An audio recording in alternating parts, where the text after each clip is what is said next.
I want to be precise about when I understood what had happened to us. Not when it happened. Not in the 6 minutes and 44 seconds when the ICV Pale Ledger erased 412 Tessaveth observation posts across a 6-light-hour arc of space. Not in the moment the station's port array went dark, and the interior lights dropped to emergency amber and subsector analyst Vroth Asoviden grabbed my arm and said something I didn't hear because the scan terminal in front of me was showing me data that could not be right. I want to be precise because precision is the only thing the Dominion respects, and I am a citizen of the Dominion. And even here, in whatever this is, this accounting, this confession, this thing I am making because someone has to, I want to do it correctly. I understood what had happened to us on the morning of the engagement, 4 hours before it began, when Station Chief Areth Savanal stood at the front of the briefing chamber with his hands clasped behind his back and told 31 analysts that we had achieved something unprecedented in Dominion history. 99.6%, he said. He paused to let it settle. We let it settle. 99.6% was not a scan confidence number. 99.6% was a mythological number, the kind of number that appeared in the founding texts of the behavioral doctrine as a theoretical ceiling that no field analytical team had ever actually reached. The required threshold for engagement authorization was 99.4. We had exceeded it by 0.2 of a point. We had exceeded it after 14 months of continuous deep scan observation of the human vessel ICV Pale Ledger, operating at a range of 4.2 light-hours from keth-savar analysis platform, and every number in our model was correct. Every number in our model had been verified against 17 independent scan passes, cross-referenced against the Dominion's master behavioral archive, stress-tested against 412 potential deviation scenarios. The model said the ICV Pale Ledger was going to begin a maintenance cycle at 400 station time. I was 18 months into my first posting.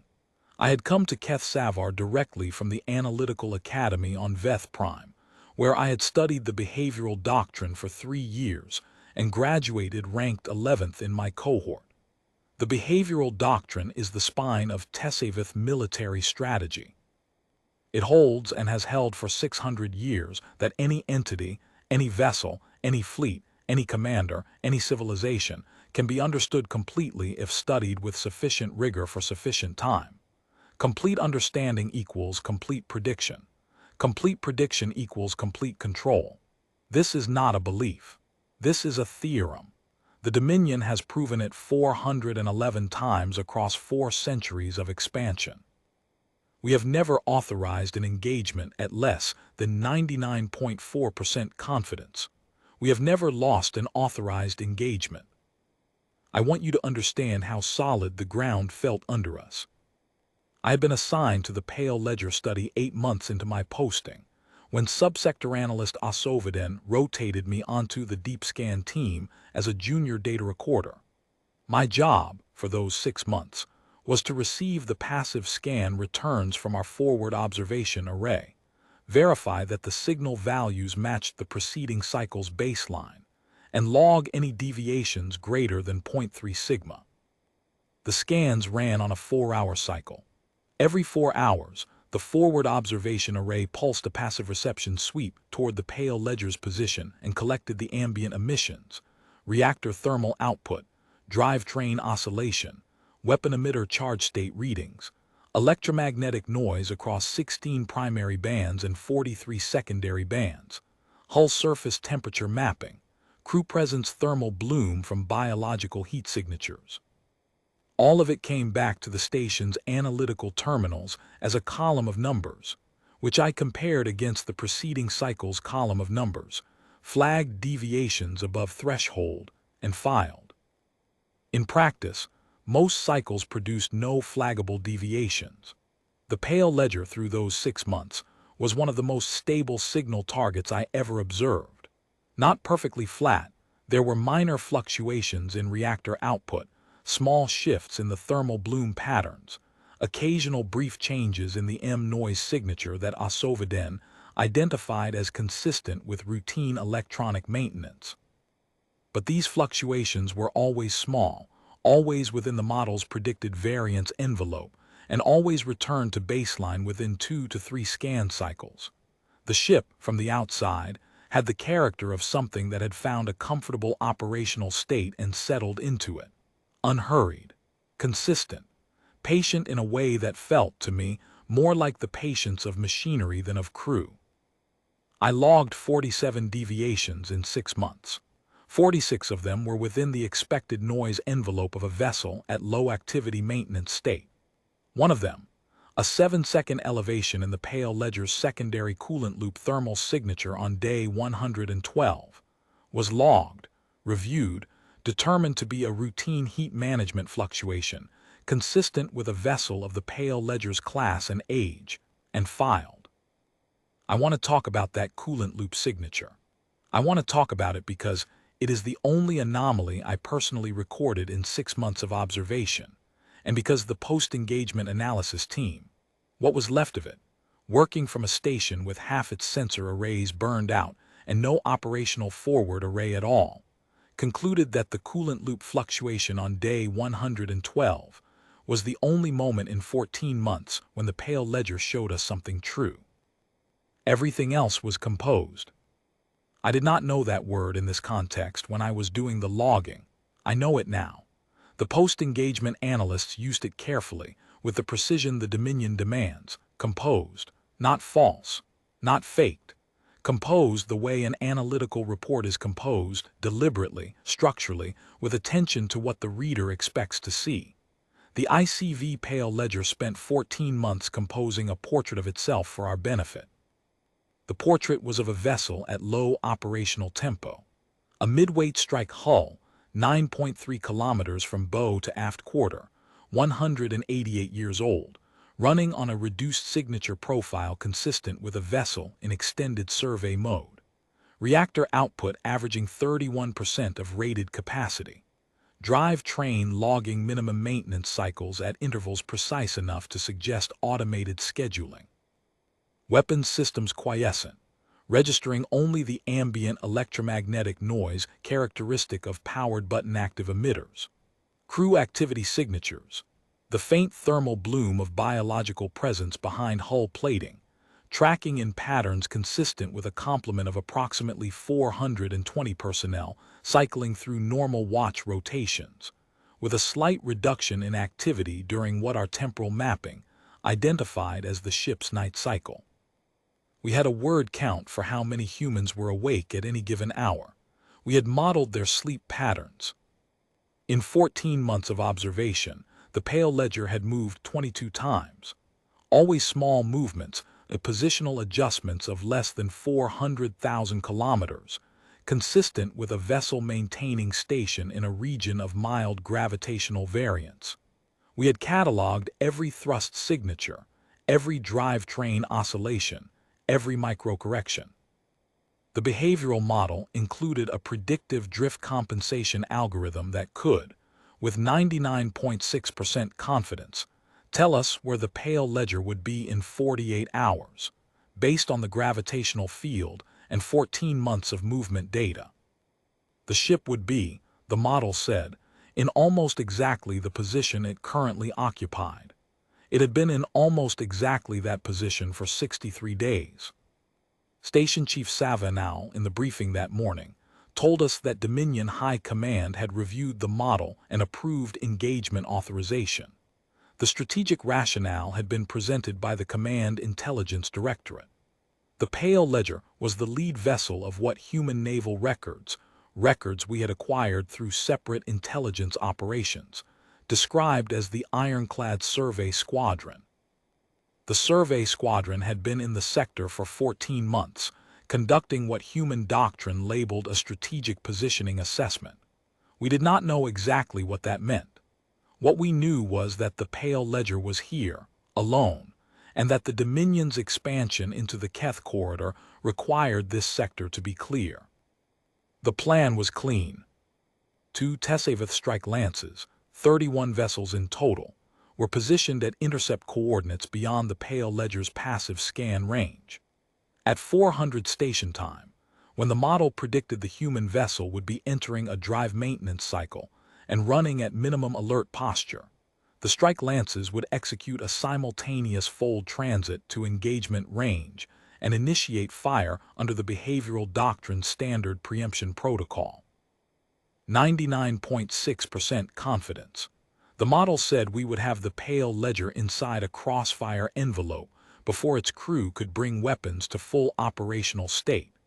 The model said the human vessel would attempt a defensive maneuver within a predictable angular window.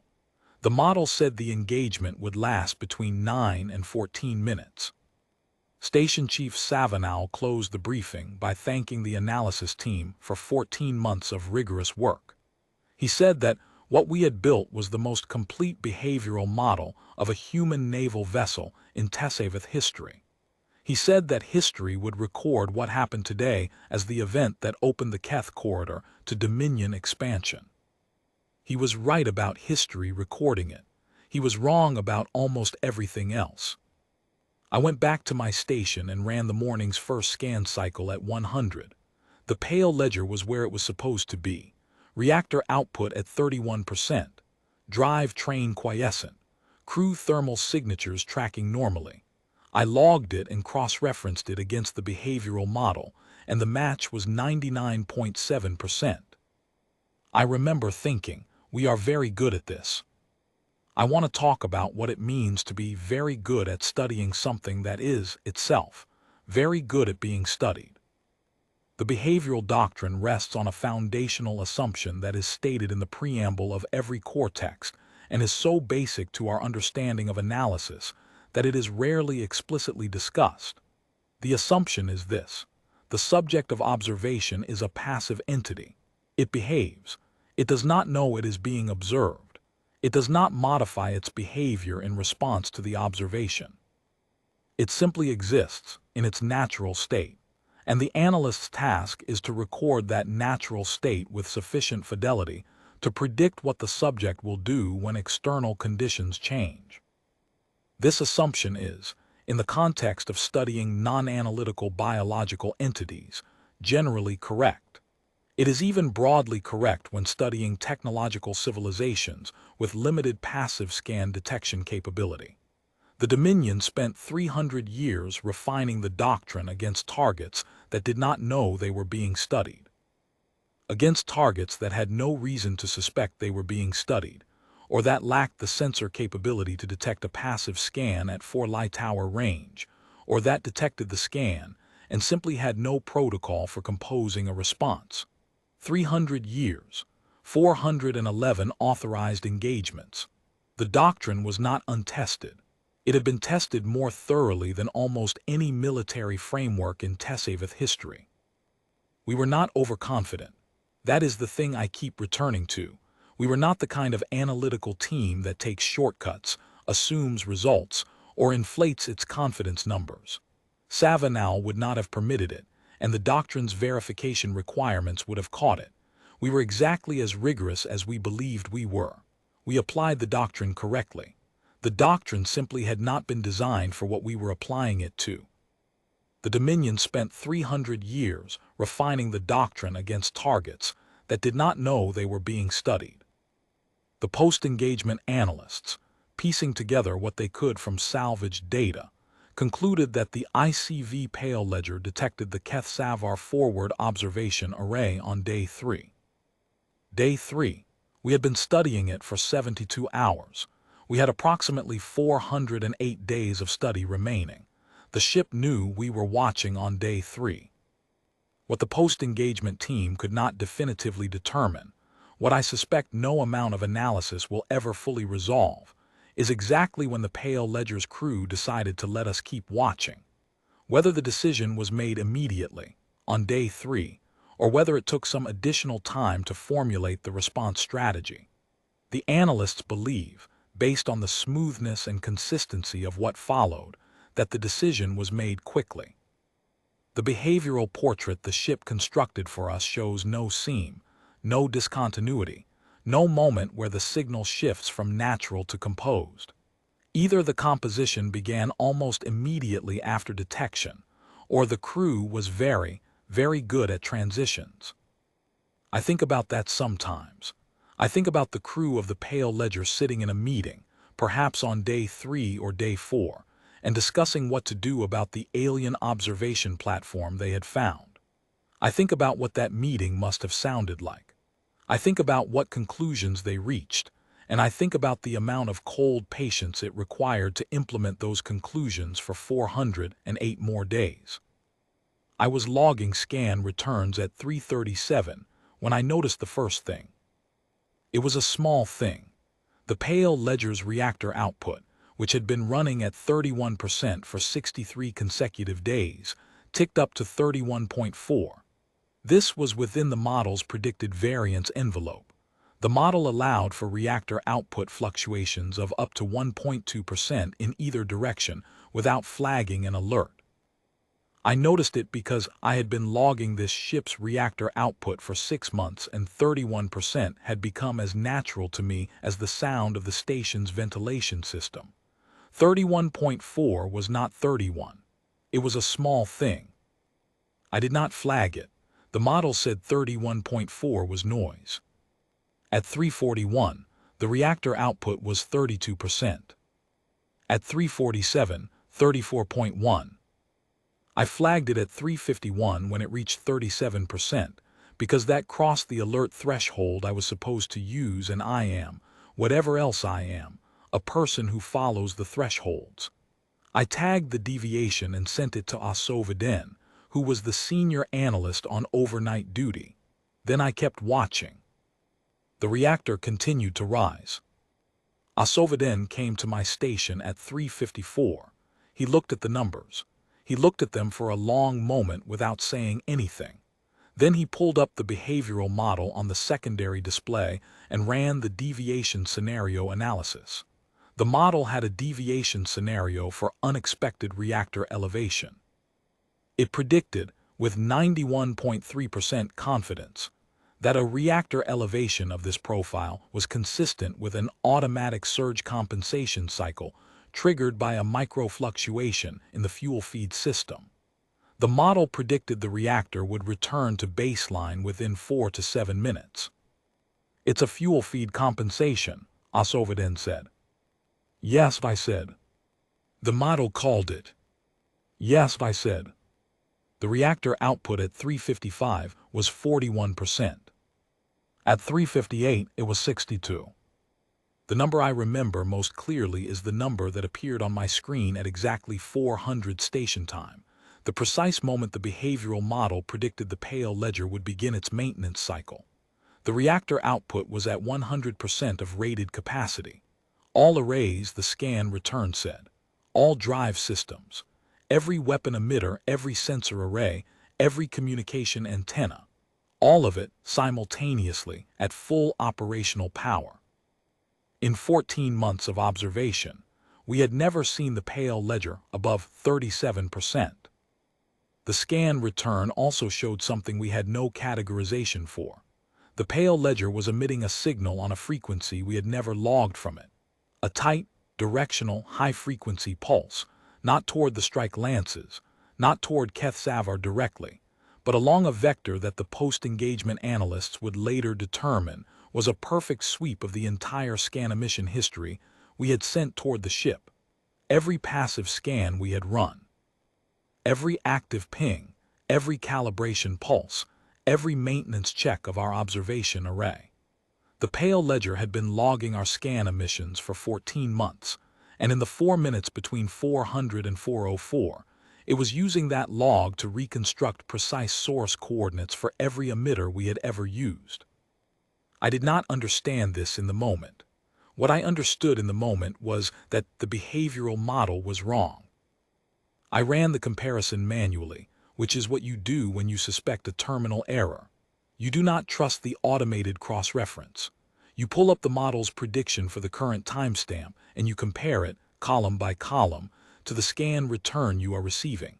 I sat at my terminal at 4:01 and ran this comparison, and the first column I checked was reactor output. The model predicted 28.4%. The scan return said 100%. I checked drive systems. The model predicted quiescent. The scan return said all drives online at full power standby. I checked weapons. The model predicted inactive. The scan return said all weapon emitters at full operational charge. There was not a single column that matched. Tessaveth had already opened the command channel to Station Chief Savanow. I could hear Savanow's voice, clipped and precise, asking for a status report. Tessaveth was describing what the scan returns showed, and even as he described them I could hear him reaching, instinctively and professionally, for explanations that fit the model. A sensor malfunction, an array calibration error, an anomalous signal reflection from a gravitational lens that was producing a false reading. He was not doing this from incompetence. He was doing it because the model had a 99.6% confidence rating, and the model said this was not happening, and 14 months of rigorous verification said the model was right. And so, the thing the scan return was showing us had to be the malfunction. This is what the behavioral doctrine does to you after long enough. It does not make you stupid. It makes you certain. Certainty is the most dangerous thing an analyst can have, and the doctrine builds certainty methodically and deliberately and calls it rigor. At 4:02, the Tessaveth strike lances initiated their fold transit. The fold transit takes 11 seconds. During those 11 seconds, the strike lance vessels are in fold space and cannot receive external signals.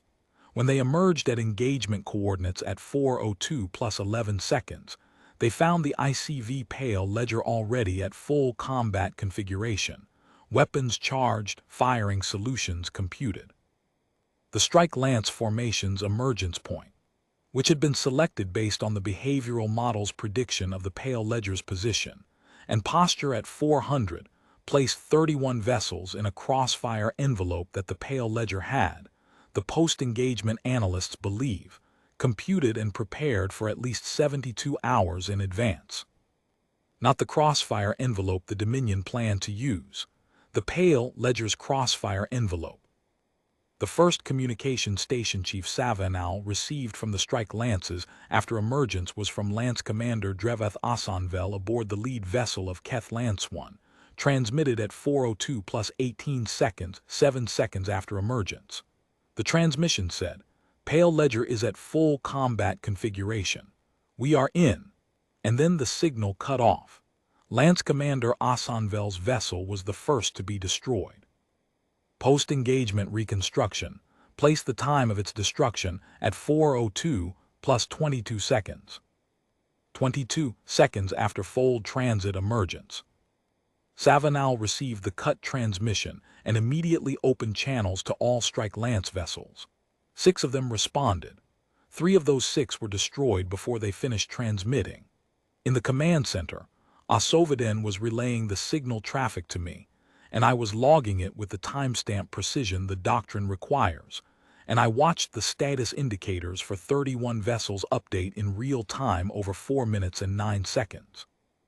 The updates came quickly at first, then slowed as the vessels with operational communications went offline, and the vessels still transmitting were the ones that had been disabled rather than destroyed. The engagement lasted 4 minutes and 9 seconds. Of the 31 vessels in the strike lances, 4 survived in operable condition. 9 were destroyed completely. 18 were disabled and later recovered. Station Chief Savanow, who was coordinating with the strike lance commanders via the keth-savar communications array, received damage reports from all 18 disabled vessels before any of them stopped reporting. He did not, in those 4 minutes and 9 seconds, receive any communication from the Pale Ledger. This is the part I need to describe carefully, because it is the part that is hardest to describe. At 4:04, keth-savar's forward observation array, our primary deep scan installation, the array that had been watching the Pale Ledger for 14 months, went offline. Not dark, the way a system goes dark when it loses power. Offline, the way a system goes offline when what it was built to do no longer needs doing.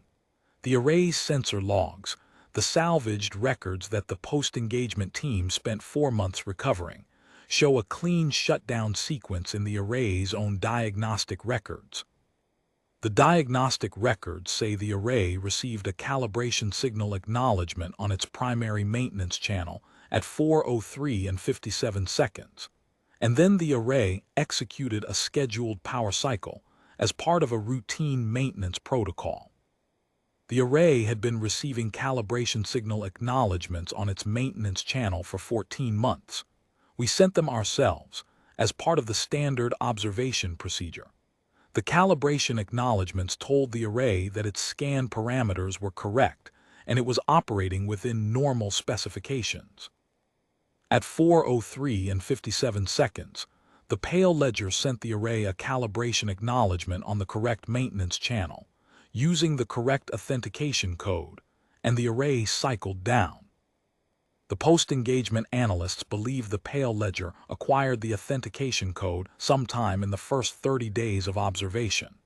They believe this because the authentication code rotated on a 28-day cycle, and the code used in the shutdown command was the code we had been using for 26 days, a code that would expire in 2 days.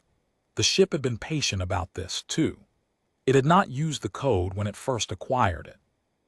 It had waited until a few days before expiration, when using the code would produce the cleanest result. The array's diagnostic records would show a routine maintenance shutdown, nothing anomalous, nothing to trigger a secondary alarm.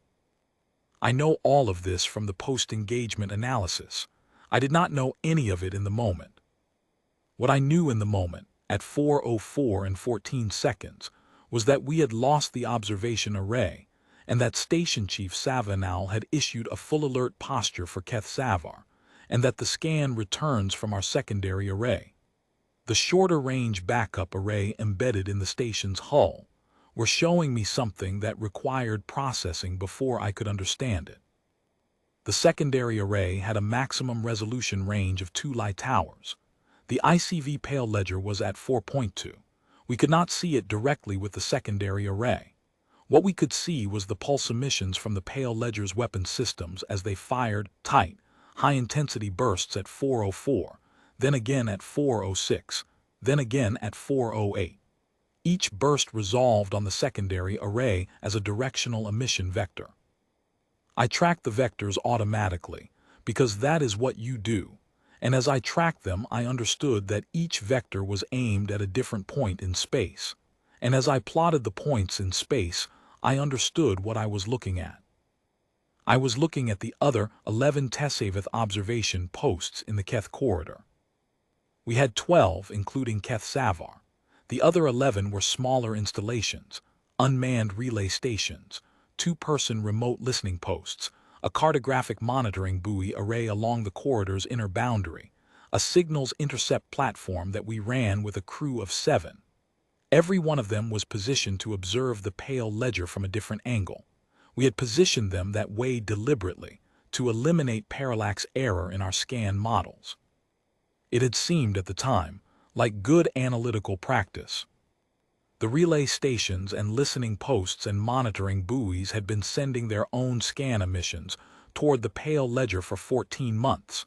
Different frequencies, different pulse patterns, different emission geometries, all of them carefully logged. I watched the vectors on my secondary array display, and I understood, one post at a time, that the Pale Ledger knew exactly where each of them was.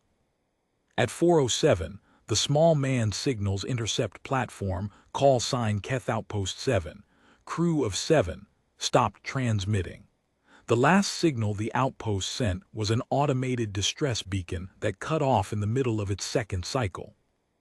At 4:08, the cartographic monitoring buoys went dark across a 4-second window, working from the southernmost installation to the northernmost, in a sequence that suggested a firing solution computed to minimize transit time between targets. At 4:11, the 2-person remote listening post at Keth Outer 3 sent a voice transmission that the station logs captured in full. 2 voices, overlapping, using the clipped emergency code, phrases the Dominion uses to report catastrophic system failure. The transmission lasted 9 seconds. Then the listening post stopped transmitting.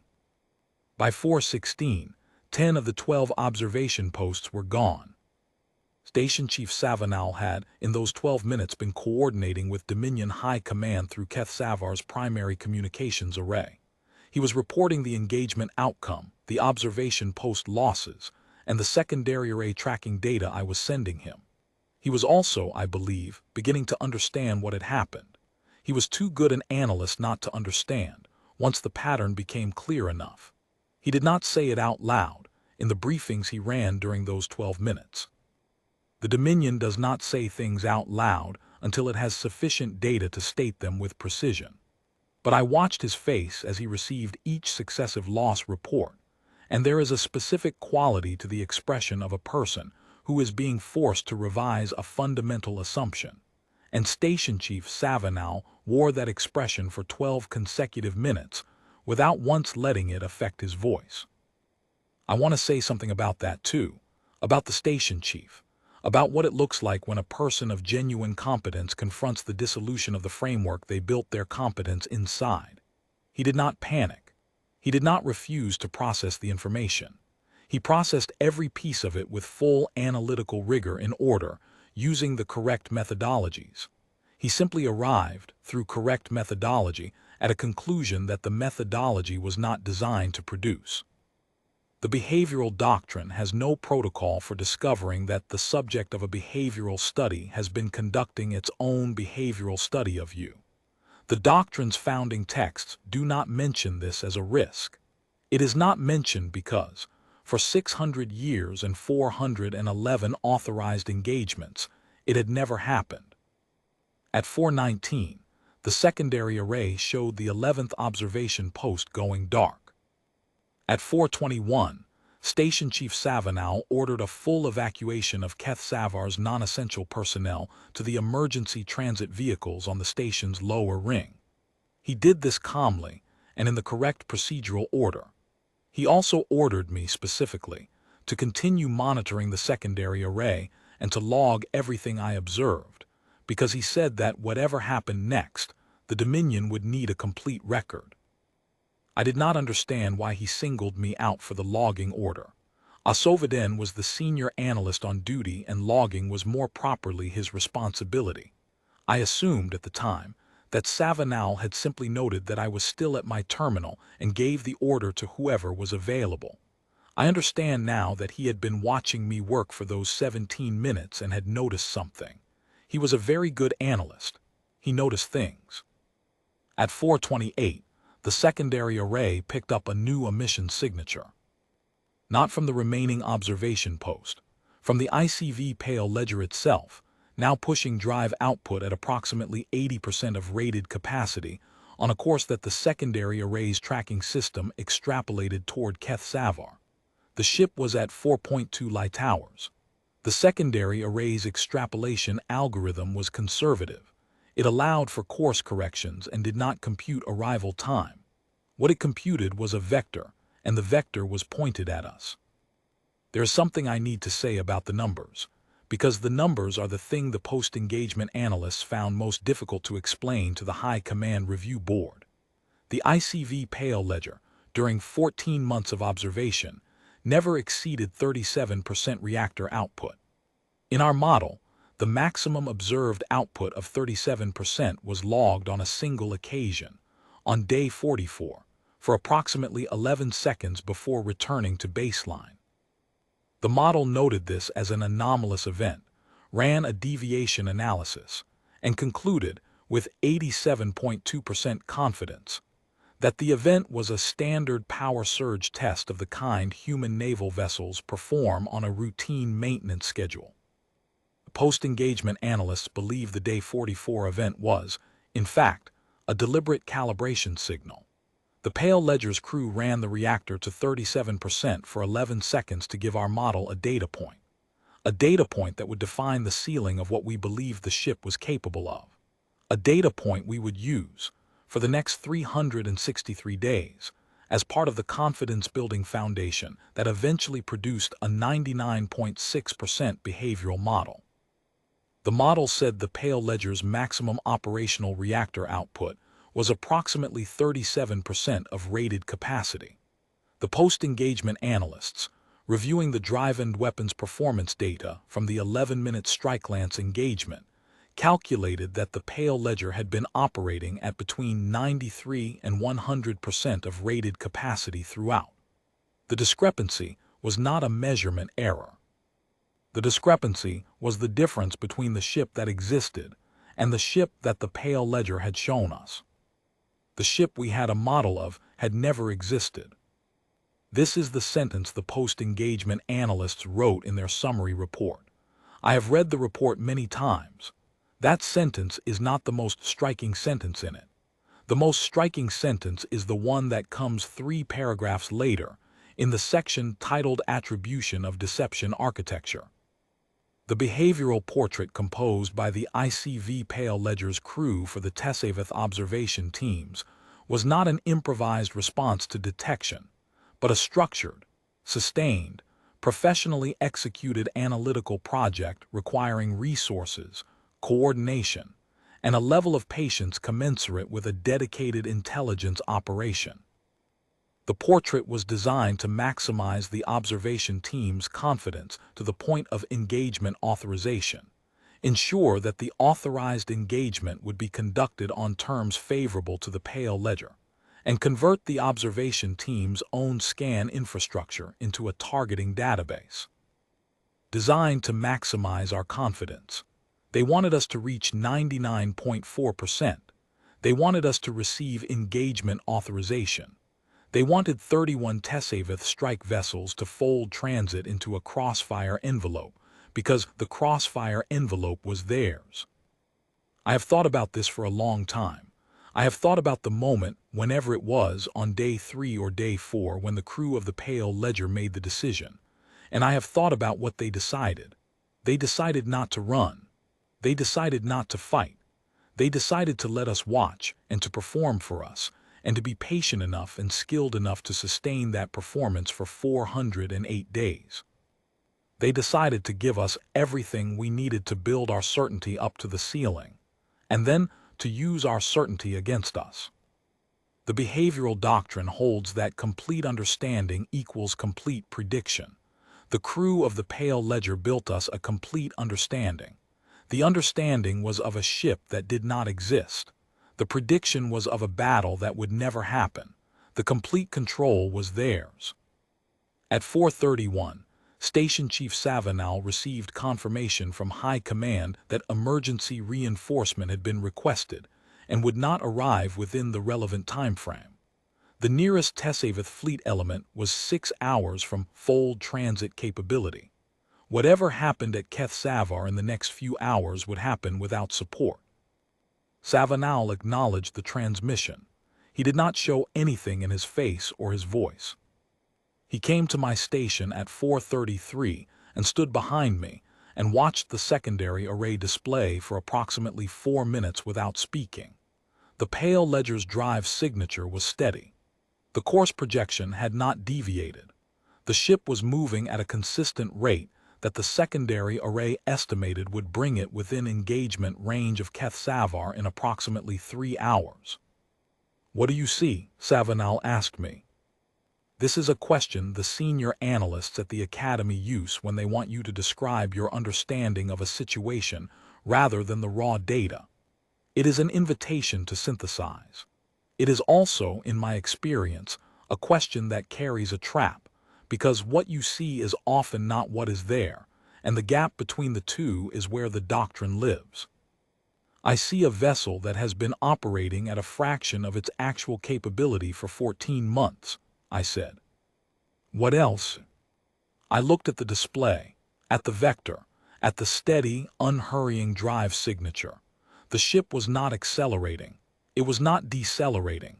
It was moving at a pace that suggested it was in no particular hurry and that it knew it had no particular need to hurry. I see a vessel that already knows where we are, I said. Savanal was quiet for a moment. Then he said, yes. He pulled a chair to my station and sat beside me. This was unusual. Station Chief Savanal worked standing always, and I had never in 18 months seen him take a chair at a junior analyst's terminal. He looked at the secondary array display and he said, not as a question, "They knew we were watching." "From day 3, I said. "The post-engagement team believes day 3. He absorbed this in the way he absorbed everything, completely, without visible reaction, without visible resistance. The doctrine does not produce people who resist data. It produces people who integrate data, which is a different thing. And Savanal was as complete an integration machine as I have ever observed in a person. He said, day 3, and they continued for 408 more days. Yes. He was quiet for a long moment. They needed us to be certain, he said. Yes. They needed us to authorize the engagement. I think so. He nodded once precisely. Then he said, 408 days, that's patience of a kind we didn't have a model for. He looked at me. We should have had a model for it. He put his hand on my shoulder briefly, which is not something the station chief had ever done in the 18 months I had been at Keth-Savar. Then he went back to his command station. I kept logging. The post-engagement analysts believed the Pale Ledger had a targeting solution for Keth-Savar prepared at least 60 days in advance. They believed this based on the geometry of the final approach. The ship had maneuvered, in the weeks before the engagement, to a position that provided an optimal firing angle on the station's primary structural nodes. The 22 positional adjustments we had logged, the small movements consistent with gravitational correction that our model had treated as routine maintenance behavior, had been coarse refinements.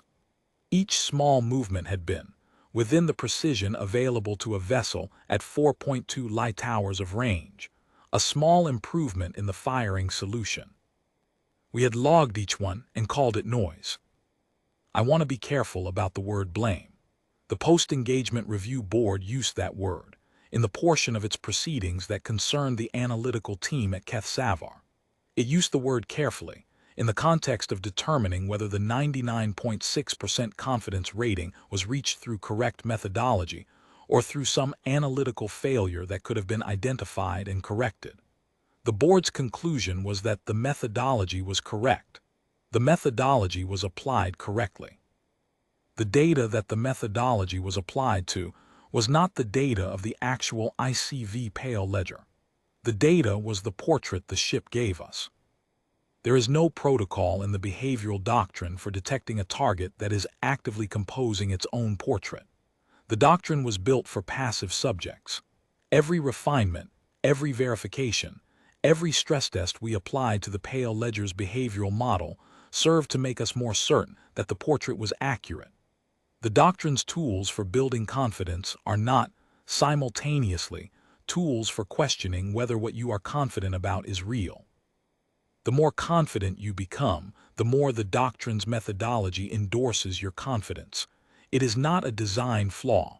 It is a consequence of the doctrine's foundational assumption. We were very rigorous. We were very thorough. We were wrong about everything that mattered.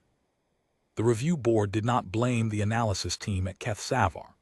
The review board recommended a fundamental revision of the behavioral doctrine's foundational assumptions and a new series of doctrinal texts addressing the question of adversarial composition. It also noted, in an attached commentary, that the revision would take years to develop and implement, and that in the interim the Dominion would need to exercise caution in all sectors where human naval vessels had been observed. Exercise caution. At 6:11, the secondary array picked up the Pale Ledger's weapons emitters going to full operational charge. The ship was at approximately 1.4 light hours from Keth-Savar, still on approach, still at the same consistent, unhurried velocity. Station Chief Savanal had, in the preceding hours, overseen the evacuation of all non-essential personnel and taken the station to full combat alert. Keth-Savar was an analytical platform, not a combat installation. Its defensive systems consisted of 4-point defense batteries designed to intercept debris and micrometeors, and a single medium-range weapons emplacement that had been installed as a precaution when the station was built, and had not, in the station's 43-year operational history, ever been fired in anger. Savanal had brought the weapons emplacement to full power and assigned 2 analysts to its targeting system. He did not have weapons analysts on the station's complement. He used the people he had. I was not assigned to the weapons emplacement. I was still at the scan terminal. At 6:13, Savanal authorized me to transmit a log entry on the station's primary record archive, a compressed data packet that would, upon transmission, be routed through a relay chain to the Dominion's Central Records facility on Veth Prime. This is the standard procedure for preserving analytical records in the event of facility loss. The archive packet would contain everything: 14 months of scan returns, the complete behavioral model, the engagement record, and whatever logs I had added in the hours since. I prepared the packet. I added my own logs, including the 337 observation of the reactor tick, the 401 model comparison, and everything I had observed and thought since. I added a summary section, which I had not been asked to add but which I wrote anyway, because Savanal had told me to log everything, and I did not know whether my observations about the behavioral doctrine's foundational assumptions were within the scope of what he meant by everything. I wrote them anyway. I transmitted the packet at 6:21. At 6:22, the Pale Ledger fired. The station's primary structural sensors, the ones positioned to detect and characterize inbound fire, registered the shot as a single, focused, extremely high-energy pulse aimed at the station's primary communications array.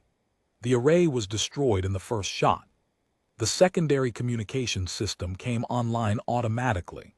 Savanal, in the command center 2 corridors from my station, shifted to secondary communications without breaking stride.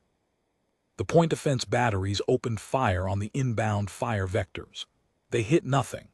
The post-engagement analyst's note on this, in the engagement reconstruction, is precise. Point defense systems designed for debris interception operate on target acquisition algorithms calibrated for tumbling, irregular objects with no maneuvering capability. The Pale Ledger's weapons fire was precise, coherent, and not tumbling. The point defense systems acquired targets, tracked targets, and failed to intercept targets, because the targets were not what the systems were designed to intercept. The single medium-range weapons emplacement fired twice. Neither shot hit. The analysts at the targeting system were not weapons analysts. They were doing their best. Their best was not sufficient, and this is not a judgment, it is simply what happened. The Pale Ledger fired 8 more times in the next 4 minutes. Each shot was aimed at a specific station system: primary power coupling, secondary structural support node, sensor array mounting frame, tertiary communications relay, docking port primary actuators. Each shot hit its target. None of them hit the station's personnel areas. None of them hit the record archives. I want to be precise about this, too. The post-engagement analysts noted it as an anomaly in the engagement reconstruction. The Pale Ledger had 14 months of scan data on keth-savar's system's layout, the same scan emissions that had been used as a targeting database for the observation posts were also, implicitly, a detailed map of the station's internal architecture. The ship knew where the personnel areas were. The ship knew where the record archives were. The ship chose, in 8 precisely aimed shots, to disable the station's operational capability without striking either. The analysts noted this as anomalous. They did not offer an interpretation. I have an interpretation, which I included in my summary section when I transmitted the archive packet. The Pale Ledger's crew wanted the record to survive. They wanted someone to read the 14 months of scan data and understand what had been done with it. They wanted the behavioral doctrine's foundational flaw to be documented in the Dominion's own words, in the Dominion's own analytical records, by the people who had made the model. This is my interpretation. I cannot prove it. It is possible the crew of the Pale Ledger disabled the station systems for purely tactical reasons, and the survival of the personnel and records was a coincidence of geometry. It is possible they made no decision about our survival at all, and simply did not consider it relevant. I find I cannot sustain that interpretation. A crew that spent 408 days composing a behavioral portrait, calibrating every data point, timing every signal, adjusting their position 22 times to refine a firing geometry, that crew made decisions about everything. They did not overlook things. They noted what was worth noting and they acted on it, and they did not fire on the personnel areas and they did not fire on the archives, and I believe this was a decision. At 6:29, station power dropped to emergency reserves. The scan terminal went dark. My secondary array display went dark. The emergency lighting in the corridor outside my station hummed to life in the amber frequency that the Dominion uses for general alert status, and in the amber light I sat at my dark terminal and waited. Station Chief Savanow came to my station at 6:31. He told me the station was non-operational but structurally intact. He told me the evacuation vehicles had been launched successfully before the docking port actuators were disabled, and that the personnel in those vehicles were outside the engagement zone. He told me he had confirmed, via a last transmission on the emergency beacon system, before the communications arrays went down, that the archive packet had been received by the relay chain and acknowledged.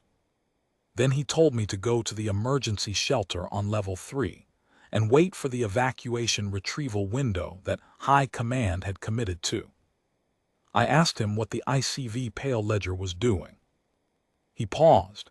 He had a handheld sensor unit, a portable emergency scanner, battery-powered, with about 1,000th the resolution of the station's arrays. He had been using it to track the Pale Ledger's emissions. He looked at the unit and he told me that the Pale Ledger had come to a full stop at approximately 600 kilometers from the station. It was not firing. It was not approaching. It was simply stopped at 600 kilometers with all systems online. Waiting, I said. I think so, Savanow said. For what? He was quiet for a moment. Then, I think it wants to make sure we got out. I did not say anything. He went back to his command station. I picked up my recording unit and I walked to the emergency shelter on level 3, and on the way I passed a viewport, a small oval viewport set into the corridor bulkhead on the station's outer ring, and I stopped and looked out. At 600 kilometers, even with no scanner resolution, a 9.3-kilometer hull is visible to the naked eye as a shape against the stars. It looked, from that distance, like a hull design I did not recognize, with a profile our model had drawn accurately, but our model had not understood what that profile meant. It looked old, in the way that things that have survived many things look old, not worn out, but patient. It was not lit dramatically. Its running lights were on. It was just there. I looked at it for a while. I do not know how long. The emergency lighting was amber in the corridor, and through the oval viewport the stars were steady, and the shape of the Pale Ledger was there at 600 kilometers, unhurried, running lights on, all systems active. I thought about the crew inside that hull, about what they had done and what they had not done, about what 14 months looks like from the inside of a ship that has decided to be patient.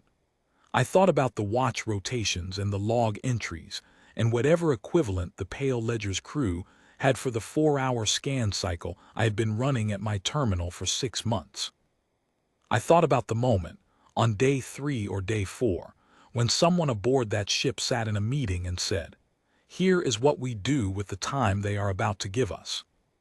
408 days, watching us watch them, composing, maintaining, refining a portrait, logging every scan emission we sent, computing, over months of accumulated ranging data, the precise coordinates of every observation post we had ever aimed at them, adjusting course 22 times, each time by a small enough amount to read as gravitational correction, each time improving the geometry of a firing solution they would use once and had been preparing for months.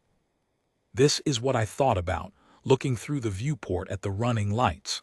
Then I went to the emergency shelter. The retrieval window came 22 hours later.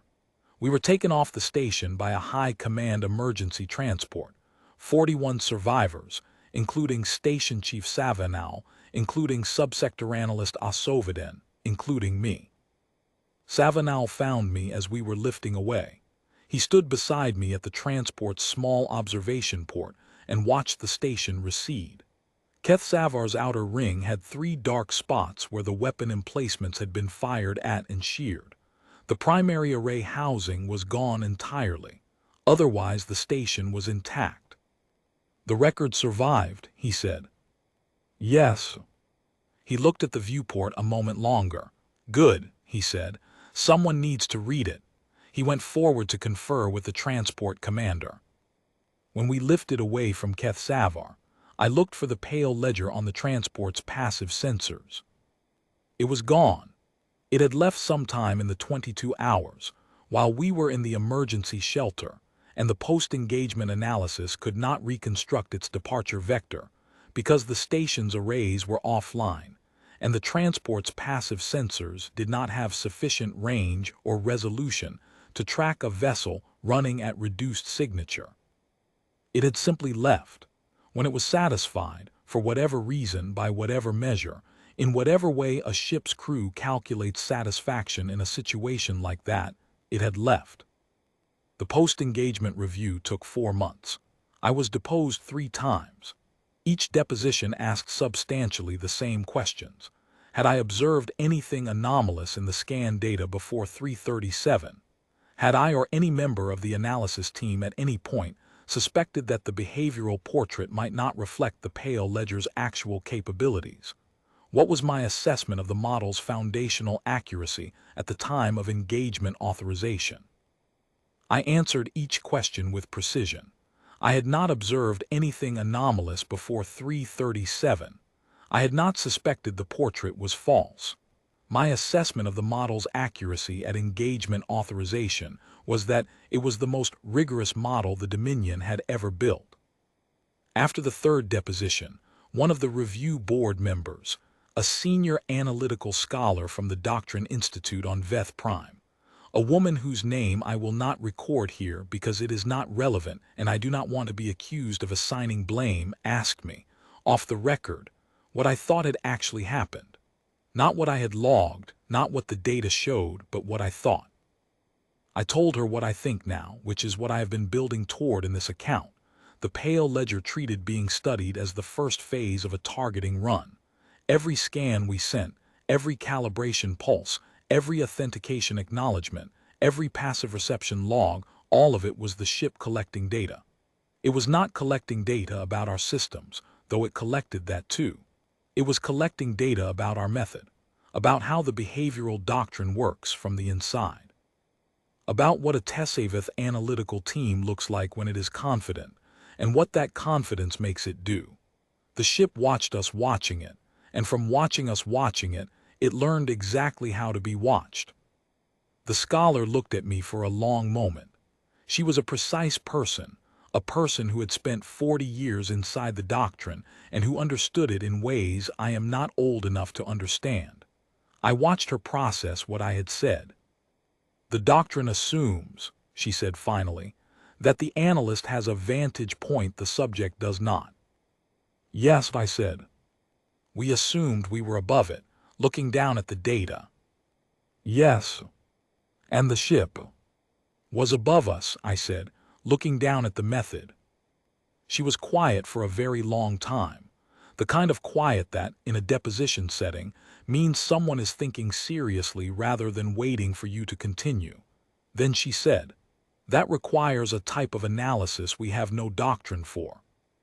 "Yes," I said. "We analyze behavior," she said.